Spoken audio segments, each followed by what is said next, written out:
Hi everybody, welcome back. It is now the end of the day on Saturday, May 16th. Happy birthday, Raul Gomez. Well, his birthday was yesterday. I guess that's belated birthday. But anyway, I got my garden. It doesn't seem like I can have enough hay out here. I always see weeds coming through, so I just keep piling on the hay. So I don't think it's gonna hurt anything. I plan on getting a wood chipper, and I plan on getting a tractor hopefully in the next week or two, and I'm gonna go ahead and get a wood chipper for the tractor. It's probably gonna be a little overkill, but it'll make things a little easier. So what I'm gonna do is I'm gonna use the wood chipper with a lot of these limbs, and I'm gonna go ahead and pile the wood chips on top. I watched some videos from the Garden of Eden, I believe was the name of it, and he had about an hour and 45-minute long video about how he gardened with just wood chip. There's other compost type stuff as well, but it was mainly he just layered it on with the wood chips. So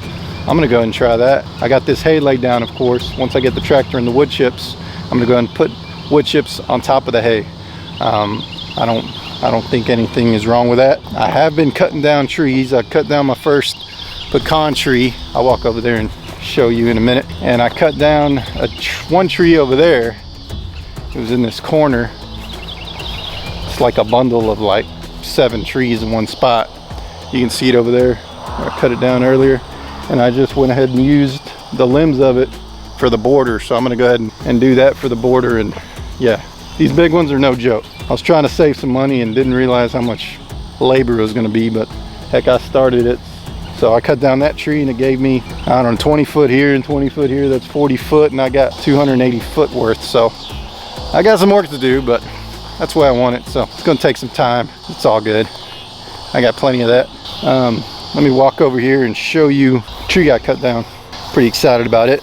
First time I cut down a tree, and probably since I was a kid with my dad. I went with him when I was maybe 15 years old, and I saw him cut down a tree. Must have been like a 40-inch diameter tree that was leaning over a trailer, and he was able to cut it and pull on it with, I was in the Jeep as a kid, and I pulled on it with the Jeep, and it kind of swung out to the side so it missed the trailer. So that was pretty cool. But anyway, here it is. That was about a 32-inch diameter tree, and I cut it with a Milwaukee 16-inch, I believe, and it says it's good for a 30-inch tree. Well, I pushed the limits on it because that one was 31 or 32 inches. So it took about 2 or 3 hours to cut it. The batteries kept dying. I'd work on it for maybe 2 or 3 minutes, and that was it. All the weight was on that side of the tree, so I wanted it to fall that way. So the first thing I did was cut a pie slice on this side, up, down at an angle, and down, up at an angle. I probably went, well, you can kind of see it here.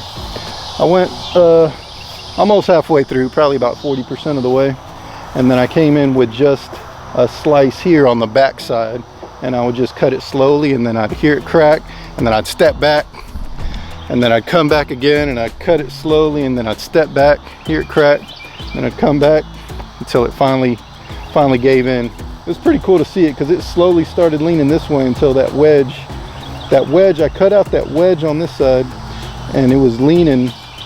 That wedge was cut out, and the top part of the tree was leaning on the bottom part. So, and it was still going, so I had to keep on cutting it from this side, and then it finally came down, and I did yell timber. So that was cool. And yeah, I hate cutting down trees. You know, if they supply me pecans and they look nice, or like even if they don't look nice, it's just nature. You know, I don't always like cutting them down, but this one was kind of rotted out, as you can see. It didn't have a lot of leaves in it for its size. Looks like it was like half dead already, so I figured we would cut this one up, and it'd be a good one to use for firewood. 6-9 months, something like that. Got my burn pile going over here. It's been fun. It always gives me something to do. I'm not working quite as hard as I was at the beginning shoveling on that dirt, so thank God that's over with. It wore me out. I did get a chain. Figured I'm always gonna need a chain for something. While I was at the Kubota dealership, I got this 3/8 in G70. Got to be galvanized. And then I got some poly swings from work. They were throwing them away, so I figured, I'll take them. And also it rained, according to my rain gauge, it rained 3 inches yesterday, which is quite a bit. And this thing was empty. So 3 inches of rain, I'd say that's at least 90 to 100 gallons. So 3 inches of rain gives you 90 gallons. I thought I calculated 60 gallons per 1 inch of rain. So 3 inches, that should be 180 gallons, and this is only 100. Maybe I'm losing it somewhere when it rains really hard. I don't know, maybe it could be falling off the side, so I might not be capturing it all. But for what I got going on, it's pretty good. And I have seen a lot of people putting black tarp around these, and I don't have that, so I don't really know why you do that, to be honest. But I see a lot of people doing it. I need to YouTube it and figure out why they do that, but I know there's a reason. I think it's something with, yeah, I believe it's something with the heat and the mildew of the water and that sort of thing. So I'm gonna go ahead and do that next weekend. And as you can see, this rainwater is pretty clear, in my opinion. You can look at it.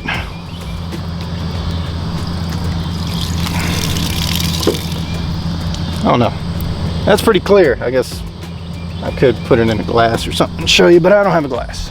I almost am tempted to drink it, but since I don't know exactly what was in it before, this tag says Angry Orange on it. I think I'm gonna go ahead and use it for like a year before I start even thinking about trying to drink that stuff. It's on my to-do list. One of my co-workers came over here and he mentioned that up here, as you can see, that tin sticks out more than the rest of them. I was on accident because I thought it was just going to be 10 foot worth, and then I decided to come out an extra foot, so I needed an extra sheet of tin, and I thought these were all 12 footers, but apparently they're all 10 footers, so that's why that one sticks out. So what I was going to do is I was going to get a 12 footer or so and just cut it so it sticks out a little bit, so that's not the only one sticking out.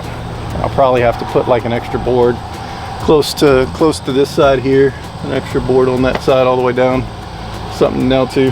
But yeah, it's coming along. Oh, the other thing I did, I built a little compost bin. I probably overkilled it. I probably should have just done it with pallets or something cheaper, but I ended up spending like 60 bucks at Home Depot, something like that for it. So I'm like, and it's not even done yet, you know. I built this sucker just for my compost bin. It's a little bit over here. I'm probably gonna put some boards in those big gaps as well. And I got one side for the compost that I'm working on, and one side for the compost that's ready to go. So that's gonna be a work in progress. But that's what I got. I got a lot of peppers, but nothing's really popping up yet. Looks like the okra's popping up pretty good. That's right here, that's all the okra. These 3 rows, they align. That was everything I grew in my apartment, and then here, these 3 rows I left from seed. That way, if these start pollinating, they're gonna need to have, I heard, at least 2 or 3 rows of corn. So I got the tomatoes going. These are already producing tomatoes. That was probably not a good idea. I bought them from the store, and they looked like they were root bound, and they were already having flowers from a little big pot, but I decided to throw them in here anyway and see how they do. I got the carrots coming up, watermelons coming up. I still don't have any peppers coming up. The beans are going pretty good. The beans, 1, 2, 3 rows of beans here.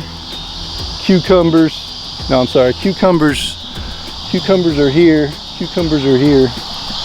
And you got beans, beans, beans, potatoes, 2 rows of potatoes. I got the cantaloupe on that side, and watermelon and seeds. These are starting to come up as well, so all these are looking pretty good, all the watermelons. Carrots are coming up. I never planted carrots before. And yeah, there's a lot of gaps in my tomato plants. As you can see, there's some that didn't quite make it, so I think I'm gonna come back in here and plant some tomatoes from seed right here. Actually, I'm gonna go ahead and do that right now. I'll go ahead and do that right now. Pretty much it. I'm hoping to get some peppers sprouting up pretty soon, but haven't seen any peppers yet. Hopefully soon though. Stay tuned. Thanks for watching.